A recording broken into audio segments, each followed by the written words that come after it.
Une femme sans amis n'est pas nécessairement une femme rejetée par les autres, encore moins rejetée par Allah.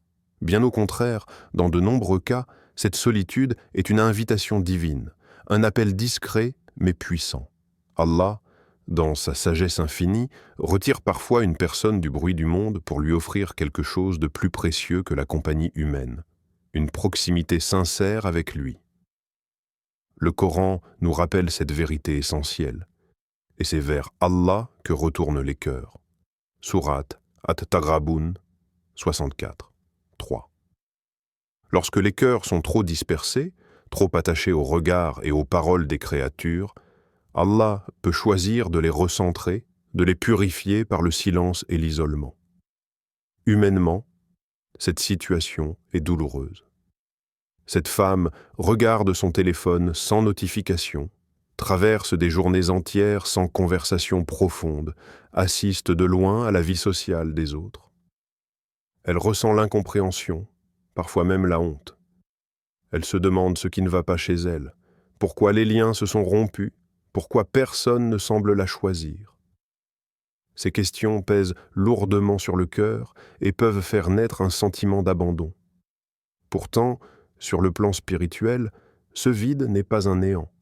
Il devient un espace sacré, un lieu intérieur que seul Allah peut remplir. Quand les voix humaines se taisent, la voix de la conscience s'élève. Dans la solitude, la prière change de goût. Elle n'est plus récitée machinalement, elle devient un refuge. Les invocations ne sont plus apprises par cœur, elles jaillissent du cœur. Les larmes coulent sans honte, sans témoin, et c'est souvent dans ces moments-là qu'Allah est le plus proche. Le prophète, que la paix et le salut d'Allah soient l'imam sur lui, a dit qu'Allah est plus proche de son serviteur lorsqu'il est en prosternation. Et combien de prosternations naissent précisément dans la solitude, quand il n'y a plus personne vers qui se tourner. Cette solitude agit comme une nuit profonde avant l'aube. Elle est sombre, silencieuse, parfois effrayante, mais elle annonce une lumière. Dans cette nuit, Allah façonne le cœur. Il enlève les illusions, les dépendances affectives, le besoin excessif de validation. Il apprend à cette femme que sa valeur ne dépend ni du nombre d'amis, ni de la reconnaissance des autres, mais de son lien avec lui. C'est une leçon difficile, mais libératrice. Celui ou celle qui apprend à se tenir debout seul avec Allah ne sera jamais vraiment seul. Éducativement, cette étape enseigne une vérité fondamentale de l'islam, la priorité absolue de la relation avec Allah. Les relations humaines sont importantes, mais elles sont secondaires. Elles vont et viennent, changent, déçoivent parfois. Allah, lui, reste. Quand une femme comprend cela, sa solitude cesse d'être une humiliation et devient une école spirituelle. Elle apprend à se connaître, à identifier ses faiblesses, à corriger ses intentions. Elle commence à chercher la satisfaction d'Allah avant celle des gens, et cette inversion des priorités transforme profondément le cœur. Symboliquement, cette femme ressemble à une graine enfouie dans la terre. À la surface, tout semble vide, immobile. Personne ne voit ce qui se passe sous la terre. Pourtant, c'est là que la vie commence, dans l'obscurité, dans l'isolement. Si la graine restait à la surface, admirée mais exposée, elle ne donnerait jamais de fruits. De la même manière, Allah enterre parfois ses serviteurs dans la solitude pour qu'ils puissent pousser en profondeur, développer des racines solides, capables de résister aux tempêtes futures. Cette solitude est aussi une protection. En éloignant certaines personnes, Allah éloigne parfois des comparaisons toxiques, des influences négatives, des paroles blessantes. Une femme seule est souvent une femme que Allah protège de relations superficielles qui auraient affaibli sa foi ou troublé son cœur. Même si elle ne le comprend pas immédiatement, cette protection est réelle. Allah sait ce que nous ne savons pas, et il voit ce que nous ne voyons pas. Ainsi, la solitude n'est pas toujours un signe d'échec social ou émotionnel. Elle peut être un signe de considération divine, un appel silencieux qui dit « Reviens à moi, ralentit, écoute. Dans ce silence, le cœur apprend à parler le langage de la foi. Et même si peu de gens comprendront ce chemin, Allah, lui, le comprend parfaitement. Toutes les relations humaines ne sont pas des cadeaux, même si elles en ont parfois l'apparence. Certaines amitiés commencent avec des sourires, des paroles douces et un sentiment d'appartenance, mais finissent par devenir des fardeaux pour le cœur et la foi. L'islam nous enseigne clairement que la compagnie influence profondément l'âme. Le prophète, que la paix et le salut d'Allah soient sur lui, a dit « L'homme suit la religion de son ami proche, que chacun de vous regarde donc qui il prend pour ami. » Abu Daoud. Cette parole est d'une vérité intemporelle. Elle rappelle que nos fréquentations façonnent nos pensées, nos habitudes, nos valeurs, et parfois, sans que nous nous en rendions compte, notre relation avec Allah. Dans l'expérience humaine, perdre des amis est une épreuve douloureuse. Une femme se remet en question, cherche ses fautes, revit les conversations, analyse les silences. Elle se demande pourquoi les liens se sont rompus, pourquoi l'affection s'est éteinte. Ce sentiment de perte peut créer un vide émotionnel, une tristesse profonde, et parfois même un sentiment d'injustice. Pourtant, ce que l'œil humain perçoit comme une perte peut être, du point de vue divin, une protection subtile. Allah retire parfois certaines personnes de notre vie avant qu'elles n'y laissent des traces négatives irréversibles. Certaines amitiés entraînent vers la comparaison constante, qui ronge la gratitude. D'autres nourrissent la jalousie, les commérages, ou banalisent le péché. Une parole répétée, une habitude partagée, un conseil mal orienté peuvent, avec le temps, affaiblir la foi et troubler le cœur. Allah, dans sa miséricorde, voit ce danger avant nous. Il sait ce que cette relation aurait pu devenir, même si nous ne le voyons pas encore. Alors il coupe le lien, parfois brusquement, parfois dans la douleur, pour préserver le cœur de son serviteur. Cette séparation ressemble à l'acte d'enlever une écharde du corps. Sur le moment, cela fait mal. On ressent la piqûre, la brûlure, et on se demande pourquoi cette douleur est nécessaire. Mais si l'écharde restait en place, elle s'infecterait, provoquerait une souffrance bien plus grande et durable. De la même manière, Allah enlève certaines compagnies avant qu'elles n'empoisonnent l'âme. Cette sagesse divine n'est pas toujours comprise immédiatement, mais elle se révèle avec le temps. Humainement, cette femme se retrouve seule.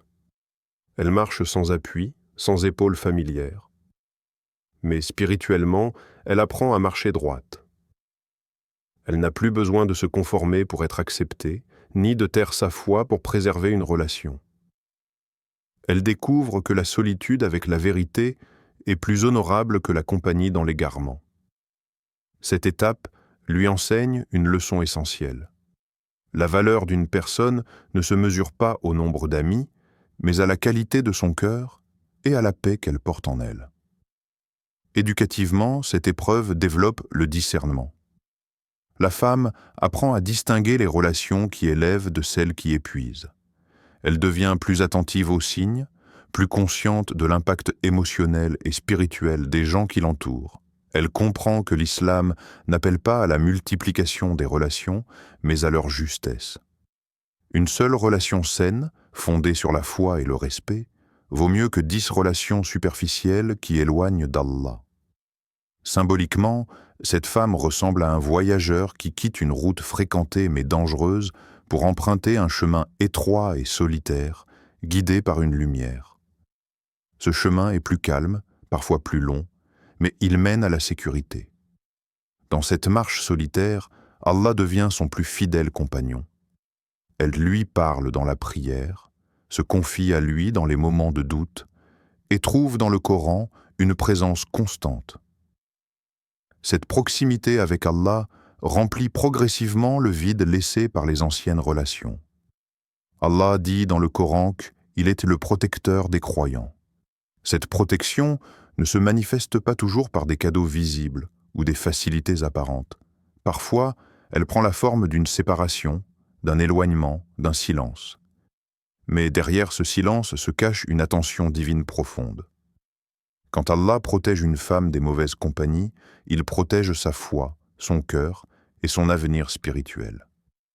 Ainsi, être sans amis à un moment donné de la vie peut être le signe qu'Allah a choisi de préserver son serviteur. Ce n'est pas une punition, mais une miséricorde déguisée. Avec le temps, cette femme comprend que ce qu'elle a perdu n'était pas ce dont elle avait réellement besoin. Et dans cette compréhension naît une paix intérieure que ni la foule ni les relations superficielles ne pourraient jamais offrir. Le monde moderne valorise le visible, le bruyant, le nombre. Une femme entourée, suivie, applaudie, est souvent perçue comme accomplie et réussie. À l'inverse, une femme discrète, silencieuse, sans cercle social apparent, est parfois jugée faible ou insignifiante. Pourtant, l'islam renverse complètement cette logique. Allah n'élève pas les cœurs par le bruit, mais par la sincérité. Il honore ceux qui l'adorent dans le secret, loin des regards. Une femme sans amis peut ainsi développer une force intérieure que le tumulte du monde empêche souvent de naître chez les autres. Allah dit « En vérité, c'est par le rappel d'Allah que les cœurs s'apaisent. » Sourate Ar-Ra'd, 13h28. Humainement, cette femme traverse ses journées sans soutien extérieur constant. Elle affronte ses peurs sans encouragement visible, ses doutes sans validation, ses combats intérieurs sans témoin. Elle apprend à se relever seule après les chutes, à essuyer ses larmes sans que personne ne les voie. Cette réalité peut sembler lourde, mais elle forge le caractère. Là où d'autres s'effondrent sans l'approbation des gens, elle apprend à tenir bon. Son cœur devient résilient, habitué à chercher la force là où elle est véritablement inépuisable, auprès d'Allah. Dans le silence, cette femme découvre sa véritable identité. Elle n'est plus définie par les attentes des autres, ni par les rôles sociaux qu'on lui impose. Elle commence à se poser des questions essentielles. Pourquoi je fais cela? Pour qui je vis? Qu'est-ce qui donne du sens à mon existence? Ces questions, rarement abordées dans le bruit et la distraction, trouvent des réponses dans la solitude. Et ces réponses sont profondes, ancrées, durables. Elle comprend que sa valeur ne dépend pas des applaudissements, mais de sa sincérité devant Allah. Éducativement, cette solitude devient une école d'autonomie spirituelle. Elle apprend à prier sans être portée par l'émotion collective, à lire le Coran sans encouragement extérieur, à faire le bien même quand personne ne regarde. Cette indépendance est précieuse. Elle libère la foi de toute dépendance humaine. La femme n'attend plus que quelqu'un lui rappelle Allah, elle le cherche d'elle-même. Elle n'attend plus d'être validée pour être en paix, elle trouve la paix dans le rappel d'Allah. Cette maturité spirituelle est le fruit du silence. Symboliquement, cette femme est comme une lampe allumée dans une pièce vide. Personne n'est là pour admirer sa lumière, mais elle éclaire quand même. Elle ne brille pas pour être vue, elle brille parce que c'est sa nature. Cette lumière intérieure ne dépend pas des circonstances extérieures. Elle reste stable, même quand tout autour est sombre. Et cette stabilité est une force rare. Beaucoup brillent en public et s'éteignent dans la solitude. Cette femme, elle, apprend à briller seule, et donc à ne jamais s'éteindre. Dans ce silence, elle devient profonde. Elle réfléchit avant de parler, observe avant de juger, écoute avant de répondre. Son cœur s'enracine dans des valeurs solides. Elle n'est plus facilement influençable ni émotionnellement dépendante. Elle sait ce qu'elle vaut, non pas parce que les autres le lui disent, mais parce qu'elle connaît sa place auprès d'Allah. Cette profondeur la protège des relations superficielles et des promesses vides. Elle ne se donne plus à n'importe qui, ni émotionnellement ni spirituellement. Cette période de silence est aussi une préparation. Allah ne relie pas les cœurs fragiles à des responsabilités lourdes. Il façonne d'abord, il renforce, il stabilise. Quand Allah décidera de placer de bonnes personnes sur le chemin de cette femme, Elle ne sera plus en quête de remplissage, mais dans une dynamique de partage. Elle ne cherchera plus à être sauvée, mais à marcher aux côtés des autres avec équilibre.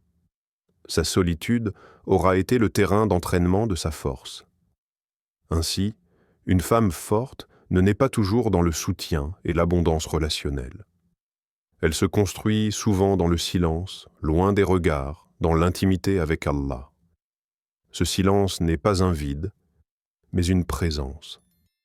Une présence divine qui apaise, qui enseigne et qui élève. Et lorsque cette femme avancera de nouveau dans le monde, elle portera en elle une force que rien ni personne ne pourra facilement ébranler. Il arrive un moment dans la vie où les voix humaines se taisent. Les messages cessent, les appels disparaissent, les portes se ferment les unes après les autres. Dans ce silence pesant, une femme sans amis fait une découverte bouleversante. Quand plus personne n'écoute, Allah écoute. Quand personne n'appelle, Allah appelle le cœur. Cette prise de conscience ne vient pas immédiatement. Elle naît souvent après des nuits de solitude, des prières tremblantes et des larmes discrètes. Mais, une fois installée, elle transforme tout. Le Coran affirme clairement « Allah est le protecteur de ceux qui croient ». Sourate Al-Baqarah 2, 257. Cette protection n'est pas théorique, elle est vécue au quotidien par ceux qui s'y abandonnent. Humainement, cette femme commence à parler à Allah comme à un ami intime. Elle ne filtre plus ses mots, ne cache plus ses faiblesses. Elle lui confie ses peurs, ses regrets, ses colères et ses espoirs. Elle lui dit ce qu'elle n'oserait dire à personne par peur d'être jugée ou incomprise. Cette relation sincère est libératrice. Elle découvre que devant Allah, elle peut être pleinement elle-même, sans masque, sans rôle, sans justification. Cette intimité spirituelle devient un soutien constant, plus stable que n'importe quelle relation humaine. La prière change alors de nature. Elle n'est plus une simple obligation, mais un refuge. À chaque difficulté, à chaque vide intérieur, cette femme se tourne vers Allah. Le sujoud, la prosternation, devient un abri. Dans cette position d'humilité totale, le cœur se décharge de ses fardeaux. Les larmes coulent sur le tapis de prière, et avec elles s'en vont les tensions accumulées. C'est là que cette femme ressent une proximité unique, une présence apaisante qui ne dépend ni du temps ni des circonstances. Même seule dans une pièce, elle ne se sent plus jamais abandonnée. Éducativement, cette expérience enseigne la réalité du tawakkul, la confiance totale en Allah. Beaucoup parlent de cette confiance en théorie, mais peu la vivent réellement. La femme que le monde a laissée n'a souvent plus d'autre choix que de s'en remettre entièrement à Allah. Et dans cet abandon, elle découvre une force insoupçonnée. Elle comprend que le soutien divin est plus constant que le soutien humain, car Allah ne se fatigue pas, ne se lasse pas et ne se détourne pas. Cette compréhension change sa manière de vivre les épreuves. Symboliquement, cette femme est comme une barque seule sur une mer immense. Les vagues sont parfois violentes, le ciel peut sembler sombre et la solitude est réelle. Mais au-dessus d'elle brille une étoile qui ne s'éteint jamais. Cette étoile, c'est la guidance d'Allah. Tant qu'elle la suit, elle ne se perd pas. Elle avance, parfois lentement, parfois avec difficulté, mais toujours avec une direction. Cette image illustre une vérité profonde. Même seul, celui qui est guidé par Allah n'est jamais égaré. Cette certitude guérit des blessures que 1000 amitiés superficielles n'auraient jamais pu guérir. Les relations humaines, aussi nombreuses soient-elles, ne peuvent combler un cœur vide de sens. Elles peuvent distraire, mais rarement apaiser durablement. La présence d'Allah, elle, guérit à la racine. Elle apaise les blessures de rejet, de trahison et d'abandon. Elle redonne au cœur sa dignité et sa stabilité. Une femme qui comprend qu'Allah lui suffit n'est plus en quête désespérée d'attention ou de reconnaissance. Progressivement, cette femme cesse de mendier l'amour des gens. Elle ne cherche plus à être acceptée à tout prix. Elle marche avec plus de sérénité, car son cœur est attaché à celui qui ne l'abandonnera jamais. Cette indépendance émotionnelle est une grande richesse. Elle protège des relations déséquilibrées et des compromis douloureux. La femme n'attend plus que le monde la valide pour se sentir exister, car elle sait qu'elle a la voix et l'entend à chaque instant. Ainsi, être laissée par le monde n'est pas une fin, mais un commencement. C'est souvent le point de départ d'une relation profonde et sincère avec Allah. Une relation qui nourrit, qui élève et qui stabilise. Quand une femme arrive à cette conviction intime qu'Allah lui suffit, elle possède une paix que peu peuvent lui enlever. Et même si le monde l'oublie, elle avance avec la certitude la plus rassurante qui soit. Allah, lui, ne l'oublie jamais. Aucune épreuve n'est éternelle, même lorsqu'elle semble durer plus longtemps que prévu. La solitude, aussi lourde soit-elle, n'est pas une destination finale, mais une étape. Une femme sans amis aujourd'hui peut devenir demain une source de lumière, de sagesse et de stabilité pour beaucoup. Allah élève ceux qui patientent avec sincérité. Le prophète, que la paix et le salut d'Allah soient en lui, a dit « La récompense est proportionnelle à l'épreuve. » Tirmidhi. Cette parole rappelle que chaque difficulté porte en elle une promesse, même si cette promesse n'est pas encore visible. Humainement, cette femme a souvent l'impression d'être en retard dans la vie. Elle observe les autres avancer, se marier, construire des cercles sociaux, réussir professionnellement ou spirituellement, tandis qu'elle se sent immobile. Ce sentiment de décalage peut créer de la frustration et de la tristesse. Elle se compare, parfois malgré elle, et se demande pourquoi son chemin semble plus lent, plus solitaire. Pourtant, cette perception humaine ne reflète pas la réalité divine. Aux yeux d'Allah, elle n'est pas en retard, elle est en préparation. Spirituellement, cette période ressemble à un travail invisible mais essentiel. Allah ne construit pas ses serviteurs dans la précipitation. Il façonne lentement, avec sagesse et précision. Comme une graine enfouie sous terre, cette femme est invisible aux yeux du monde, mais elle est vivante. Sous la surface, les racines se développent, se renforcent, s'ancrent profondément. Si la graine sortait trop tôt, elle serait fragile et vulnérable. De la même manière, si cette femme était exposée trop rapidement à certaines responsabilités ou relations, elle pourrait se briser. Éducativement, cette solitude apprend la patience, une qualité rare et précieuse. La patience, en islam, n'est pas une attente passive, mais une endurance active, confiante en Allah. Elle apprend à faire confiance au timing divin, même quand il ne correspond pas à ses attentes. Cette confiance forge un caractère équilibré, capable de traverser les épreuves sans se perdre. Une femme qui a appris à patienter dans la solitude saura patienter dans les responsabilités futures, dans les relations et dans les défis de la vie. Symboliquement, Allah travaille cette femme loin des regards, comme un artisan qui polit une pierre précieuse dans l'ombre. Ce travail est minutieux, parfois douloureux, mais nécessaire. Chaque coup enlève une impureté, chaque étape révèle une valeur cachée. Lorsque viendra le moment de la mettre en lumière, elle brillera naturellement, sans artifice. Son honneur futur ne sera pas basé sur l'apparence, mais sur la profondeur acquise dans l'isolement. Quand les bonnes personnes entreront enfin dans sa vie, elles reconnaîtront immédiatement cette profondeur. Elles sentiront sa stabilité, sa sagesse, sa maturité émotionnelle et spirituelle. Sa solitude passée ne sera plus perçue comme une faiblesse, mais comme un témoignage de son parcours intérieur. Elle ne cherchera plus à prouver sa valeur, car elle la portera en elle. Cette transformation est le fruit direct des années de silence, de patience et de reliance à Allah. Cette femme comprendra alors que ce qu'elle a vécu n'était pas une privation, mais une préservation. Allah ne prive jamais sans sagesse et ne retarde jamais sans raison. Chaque délai a un objectif, chaque attente a un sens. Ce que le cœur humain perçoit comme une perte est parfois une préparation à un don bien plus grand. Cette compréhension apaise les regrets et dissipe l'amertume. Elle permet de regarder le passé avec gratitude plutôt qu'avec douleur. Dans cette perspective, la solitude d'aujourd'hui devient une source de fierté spirituelle demain.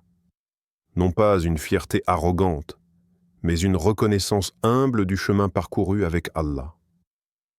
Cette femme saura accompagner les autres, comprendre leurs douleurs et les soutenir avec authenticité.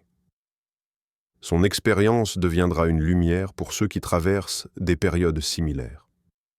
Elle parlera avec justesse, car elle aura vécu ce qu'elle enseigne. Ainsi, la solitude n'est pas une fin sombre, mais une promesse cachée. Elle prépare l'honneur futur, l'élévation intérieure et la stabilité durable. Une femme qui a été façonnée par la solitude avec Allah marche ensuite dans le monde avec une dignité tranquille. Et même si le chemin a été long, elle réalise finalement que chaque instant d'attente était nécessaire pour devenir la personne qu'Allah voulait qu'elle soit. Être une femme sans amis n'est pas une malédiction, c'est parfois une miséricorde déguisée. À travers la solitude, Allah purifie le cœur, renforce la foi et enseigne l'essentiel, ne jamais dépendre des créatures plus que du Créateur. Cette femme apprend à se tenir debout seule, mais jamais sans Allah. Elle découvre que la paix intérieure vaut plus que 1000 relations superficielles. Si tu te reconnais dans ce message, sache que tu n'es pas oublié. Allah te voit, Allah t'écoute, Allah te prépare. Chaque larme discrète, chaque prière silencieuse, chaque nuit difficile est comptée auprès de lui. Continue d'avancer avec dignité, foi et patience. Abonne-toi à la chaîne. Partage cette lumière avec une sœur qui en a besoin et aide ce message à toucher d'autres cœurs éprouvés. Merci d'avoir ouvert ton cœur à cette parole. Que la paix d'Allah t'accompagne, te protège et t'apaise. Et quiconque place sa confiance en Allah, il lui suffit. Sourate At-Talaq 65, 3. Amen.